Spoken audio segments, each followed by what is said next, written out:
Hello বন্ধুরা, আজকে আজকে আমি আবার একটা নতুন রান্না নিয়ে এসেছি। তোমরা দেখো। আগে মা তারা ব্লগ থেকে জানাই নমস্কার।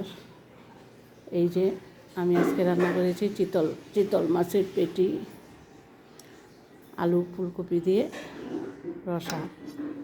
তোমরা কে কে চিতল মাছ পেটি ভালোবাসো আমাকে কমেন্ট বক্সে জানাও। আর আমার এই রেসিপিটা ভালো লাগলে তোমরা লাইক কমেন্ট শেয়ার করবে। আমি এটার মধ্যে দিয়েছি একটু পেঁয়াজ, একটু রসুন, আলু আর এই অল্প ফুলকপি দিয়েছি।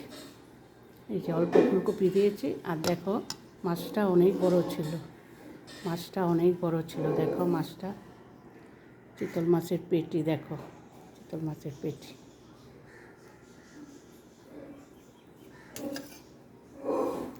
তোমাদের ভালো লাগলে লাইক কমেন্ট শেয়ার করে দিও। আর আমার চ্যানেলটাকে সাবস্ক্রাইব করে দেবে। আর নামানোর একটু আগে গরম মশলা একটু ঘি দেবে। ঠিক আছে?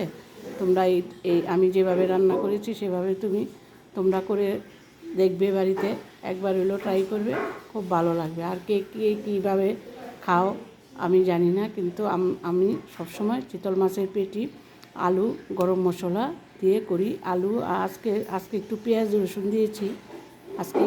রসুন দিয়েছি, আর জিরে বাটা, আদা বাটা আর লঙ্কা বাটা, আর একটু লাল মরিচের গুঁড়ো দিয়েছি, আর টমেটো দিয়ে ভালো করে কষিয়ে তারপরে জল দিয়ে তারপরে মাছটা আগে ভেজে নিয়েছি নুন হলুদ দিয়ে, তারপরে মাছটা দিয়ে নামিয়ে ফেলেছি। নামার আগে একটু গরম মশলা আর একটু ঘি দিয়েছি। দেখো বেশি পাতলাও না, বেশি ঘনও না।